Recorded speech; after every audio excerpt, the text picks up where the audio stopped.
आज कर्मा पूजा है, क्या करेंगे? के लिए इस पूजा अवसर पर पहली बार मुझको इसको अटेंड करने का मौका मिला है।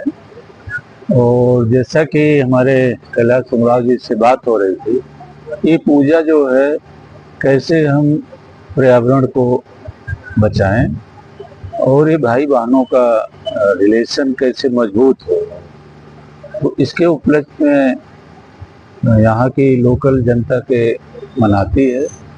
ये सब चीज़ें बहुत ही आवश्यक होती हैं। जो हमारी लोकल संस्कृतियाँ हैं उसको हम कैसे बचाए रखें, और उस उपलक्ष्य में आज ये मौका मिला है कि यहाँ हम लोगों को ज्वाइन कर यहाँ पे आने के समारोह में भाग लेने के लिए हम यहाँ के प्रबंधक जो भी हैं उनके हम भारी आभारी हैं।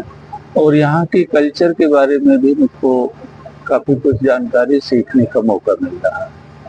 और इस उपलक्ष्य पे हम जो भी हमारे प्रोग्राम को ऑर्गेनाइज किए हैं उनको हम बहुत बहुत धन्यवाद देते हैं। इस पे हमको लोगों ने वो किया। कैसे मेन चीज़ ये है कि पलामू रीजन में यहाँ पानी की कमी है। पौधों का संरक्षण इस कर्मा पूजा के माध्यम से हम पौधों को कैसे लगाएं और उसको बचाएं, जिससे कि जो पर्यावरण का संतुलन है वो बना रहे। लोगों को क्या संदेश देगा? लोगों को यही एक मूलतः संदेश है कि पर्यावरण की सुरक्षा, अधिक से अधिक पौधरोपण और भाई बहनों का जो संबंध के मतलब कि इसके प्रगाढ़ संबंध कैसे बने रहें, उस उपलक्ष्य में कर्मा पूजा की जाती है। और इस अवसर पर हम पर्यावरण को संतुलित करने के लिए मैक्सिमम पौधों का रोपण किया जाता है। कर्मा पूजा है, क्या कहेंगे? क्या संदेश देना चाहते हैं?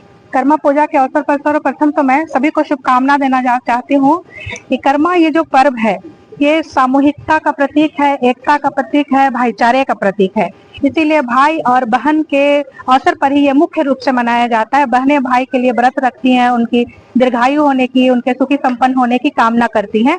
तो पूरे झारखंड वासियों को, साथ ही साथ ये पूरे भारतवर्ष को मैं ये बधाई देना चाहती हूँ कर्म पर्व की। पर्यावरण से भी जोड़ा जाता है। हाँ बिल्कुल, ये जो पर्व है पर्यावरण से इसलिए जोड़ा जाता है क्योंकि यह ठीक फसल बोई जाती है, धान की फसल बोई जाती है, ठीक उसी समय ये त्योहार आता है। और चूंकि कृषक जो होते हैं उसके लिए बरसात इम्पोर्टेंस होता है, तो इसीलिए प्रकृति के बिना कोई भी कृषि कार्य हो नहीं सकता है, इसीलिए इसको प्रकृति से जोड़ा गया है। समाज के लोगों को क्या संदेश? समाज के लोगों को मैं यही संदेश देना चाहूंगी कि जिस तरह आप लोगों ने देखा कि ये अखाड़ा पे ही ये पूजा की गई, तो अखाड़ा में पूजा कोई एक व्यक्ति नहीं कर सकता है, ये सामूहिक रूप से ये त्योहार मनाया जाता है। तो सामूहिक जो कार्यक्रम होता है वो खुद ब खुद ये प्रतीक होता है एक दूसरे का भाईचारे का। हाँ बिल्कुल बताऊंगी मैं। जैसे कि आप लोग देखते होंगे कि कर्मा का जो भी झंडा होता है या आदिवासियों का जो झंडा होता है वो सफेद और लाल रंग का ही होता है। तो सफेद रंग जो होता है वो शांति का होता है, सादा जीवन का होता है। तो आदिवासियों को आप देखिएगा कि उनका जीवन बहुत ही सादा होता है, लेकिन उसके विचार बहुत ही उच्च होते हैं। और लाल रंग प्रतीक होता है शक्ति का, पावर का। तो शक्ति आप आदिवासियों को देखते होंगे कि काफी वो शक्तिशाली होते हैं, शारीरिक रूप से भी और मेंटली रूप से। ये प्रतीक है। ठीक उसी प्रकार आप देख रहे हैं अभी भी कि सारी बच्चियां या कुछ टीचर्स या जितने भी हैं सभी कोई लाल और सफेद रंग के कपड़ों से ही सुसज्जित लग रहे हैं। तो ये प्रतीक है सादा जीवन का और शक्तिशाली होने का। मेरा परिचय है doctor Lalita Bhagat, YSNM college, department of philosophy.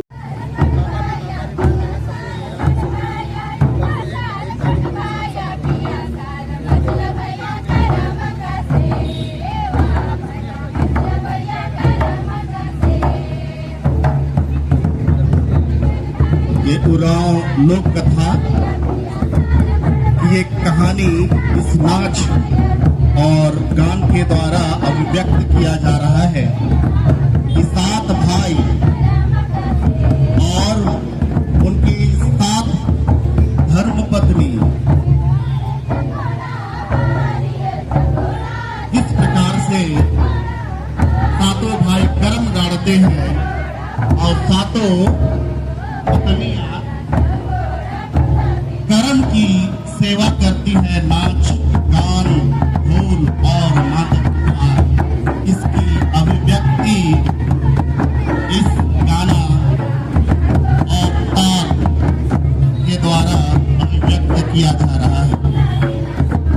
ये बेहद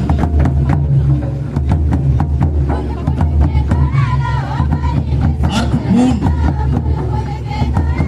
लोक कथा पुराण संस्कृति एवं परंपरा में मौखिक रूप